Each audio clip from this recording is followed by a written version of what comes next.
Hello, crafty friend. It's Tranae, and today we are making a magic iris card. So this card or the camera piece from it is actually inspired by a project I did last year with the same die set, but I made it a Memoredex card, and I really enjoyed the way it looked. And I was like, I want to recreate it using some of the same papers actually, but I want to make it into a card. And so this year, when these Magic Messages stamp set came out, I was like, oh, that'd be really perfect because it has like a little circle um, stamp that would go perfect with the little camera die. So I'm using that sentiment, and I'm using the one that says "You make me smile" to create this card. So let's jump in on how I'm going to create it.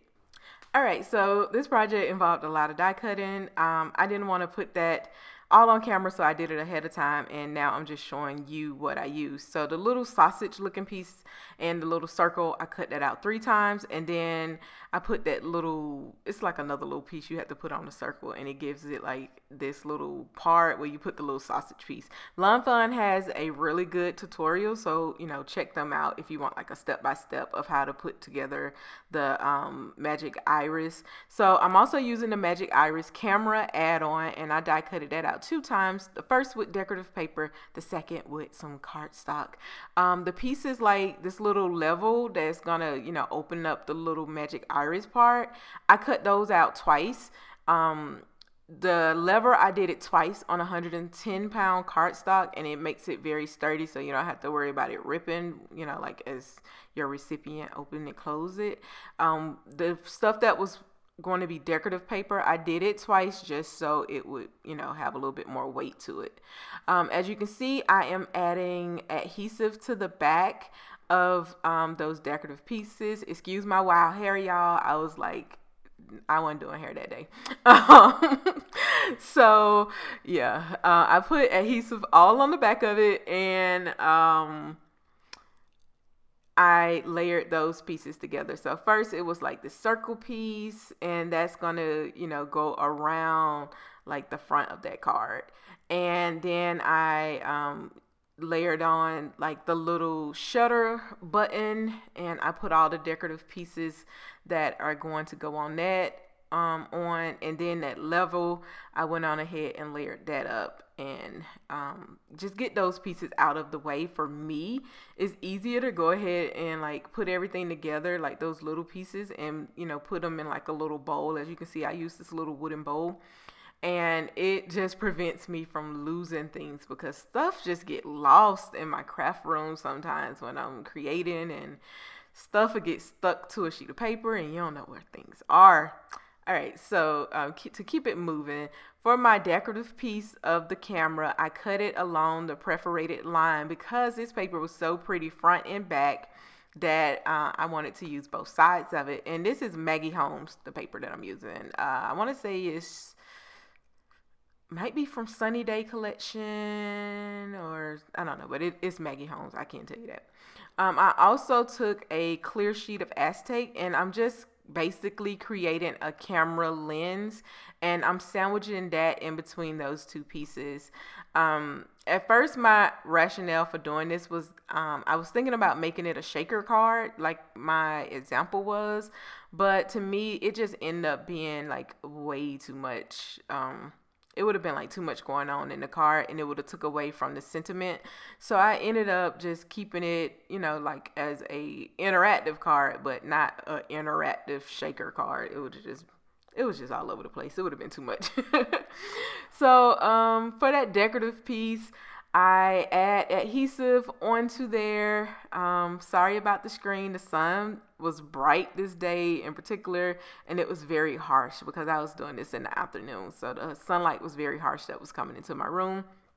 But I went on ahead and put adhesive on the back of all of those decorative pieces, and then I, added them to the cardstock piece, like the heavy duty piece. In between those 2 pieces, I am going to add like this green piece of paper.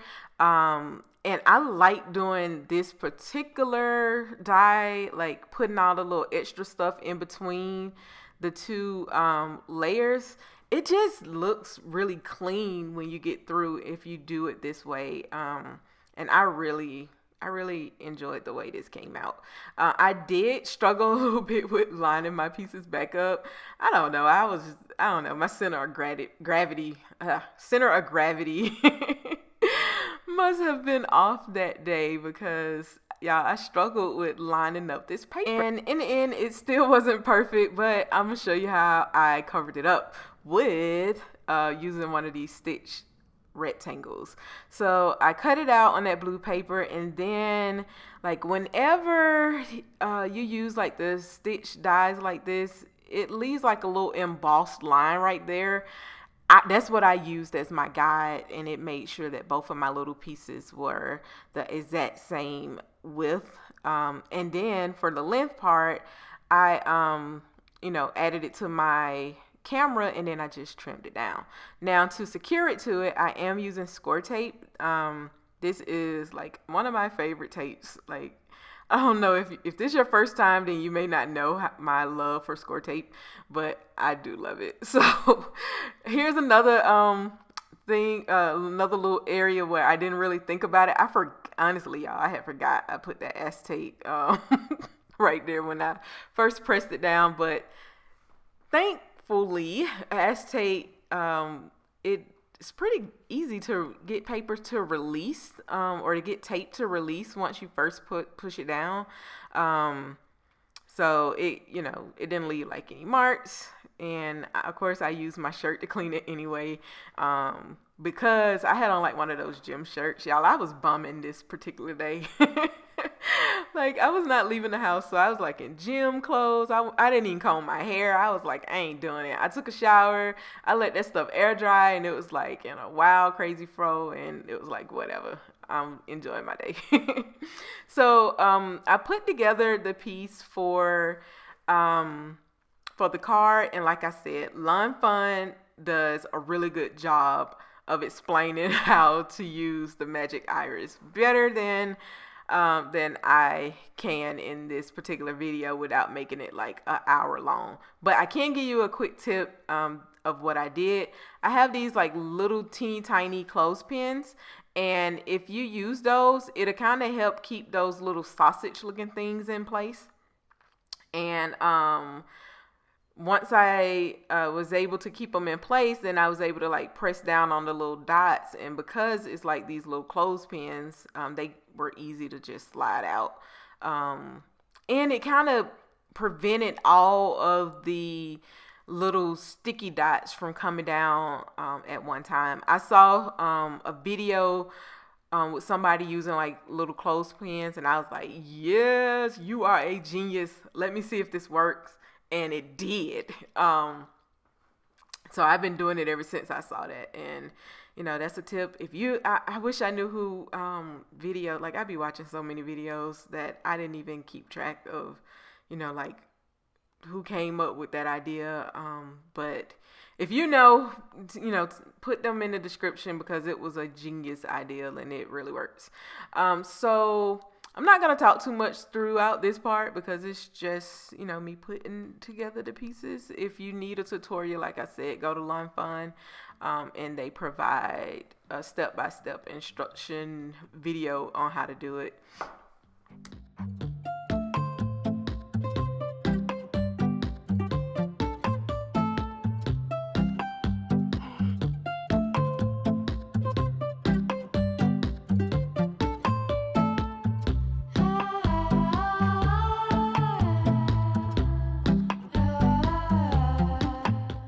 All right, so now that I have my card, made and out the way, it's time to start working on the card base. So this is the panel that I'm going to use, and this is from that Dandelion paper set.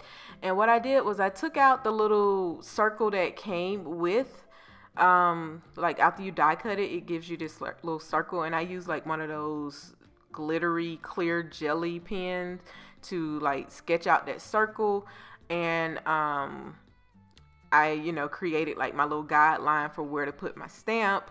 And then I put it in my MISTI, and I stamped out that sentiment directly onto my decorative paper, and then I take some clear embossing powder and sprinkle it, sprinkle it. And then I watch the magic happen as I heat set it. Like I love watching embossing powder go from powder to like that shiny, solid film. I don't even know what to call it that it puts on your project. So yeah, I'm a big fan of embossing powder. So next, I secure this panel onto my card base, and I am using the tape runner for this, and I use a lot of it.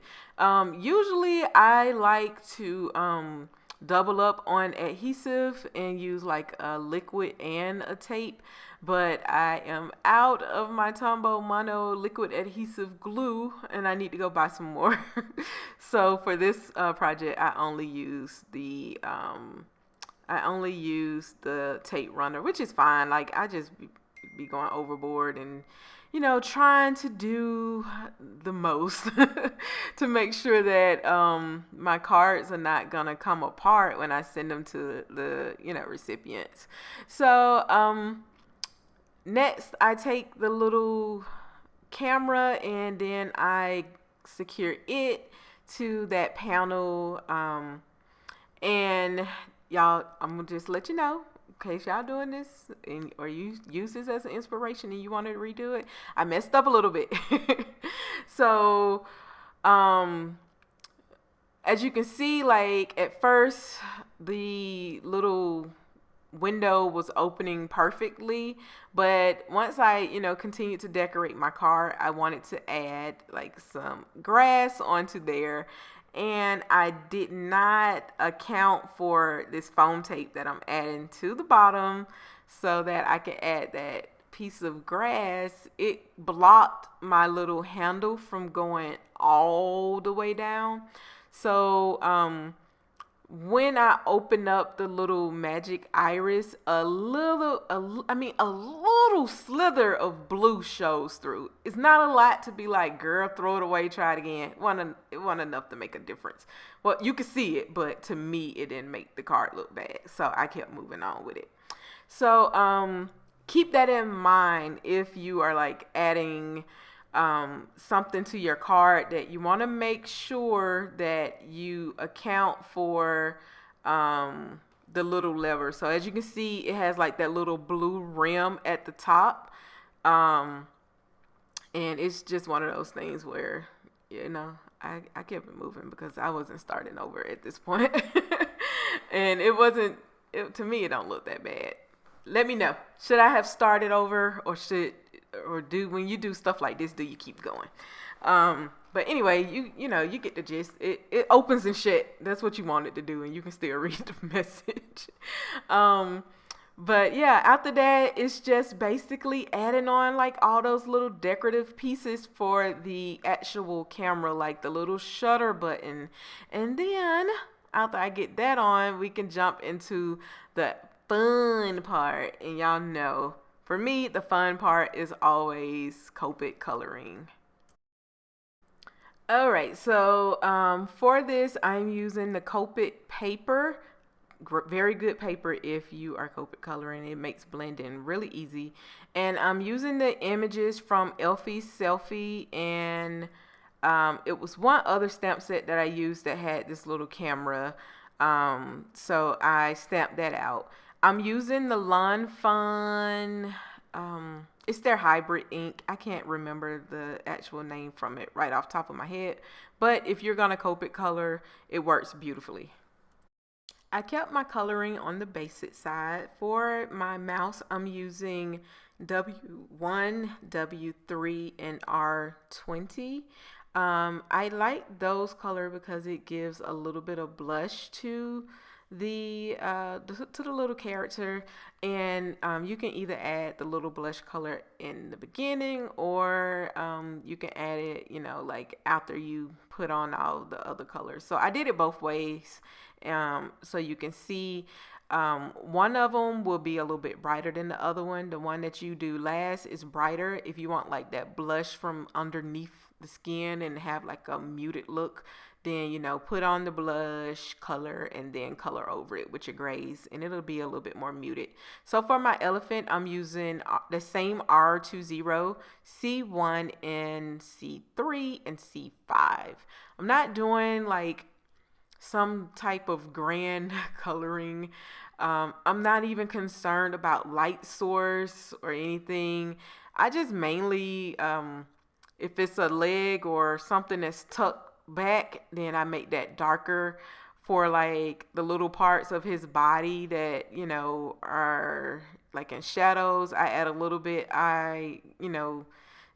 Pretty much just, I usually keep like my shading on like the rump part of the image, and that's what I go with. Not worrying over light source of or anything like that, because the way I put these images on the cards, it the way I layer them, light source just really wasn't something that, you know, it wasn't kept true to how light would be hitting if, you know, we want to get technical, but this is a craft. We keep it moving. So for my little bird, I'm using that same blush for, you know, the little blush. And then I'm using Y02, Y15, and YR04.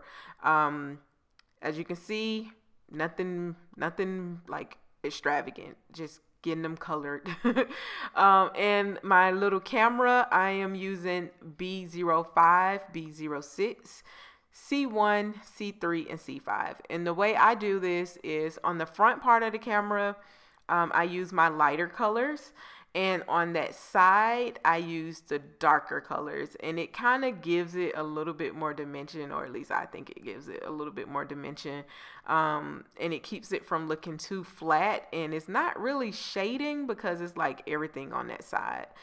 For the little camera lens part, I use the C1. For that flower, I use RV13 and RV17, and I just use the darker color on the center piece. Next, I add adhesive to all of my little images. I love this Xyron. I just love the little Xyron machines. And I had to use the bigger one for the little elephant, which if I would have known, like, I don't know. But anyway, he has adhesive on him. And then I just place them onto the card, and I just arrange them like they are taking a little picture, and the bird is taking the picture, which I just thought I just love this card. Like, I love fun little images. I love seeing like little critters. I am a critter type person. I like stray animals. I will take in all of the strays, even the ones I'm scared of. I will still take them in and just be afraid of them. That's the whole story in and of itself. I got so many stories of animals I took in that I was terrified of, but I still tried to care for them. So to finish this card off, I cut out another one of those little like pull tab things and a gray cardstock, just so that little arrow would be a different color. And then I did like an inset with the two colors, and then I put it on that little lever. So in all, that ended up being like 3 layers thick. So it was nice and sturdy. So I really liked the way that came out. And that's it for today. If you like this card, be sure to share it with your crafty friend. Leave a comment below, and I'll see you in the next one.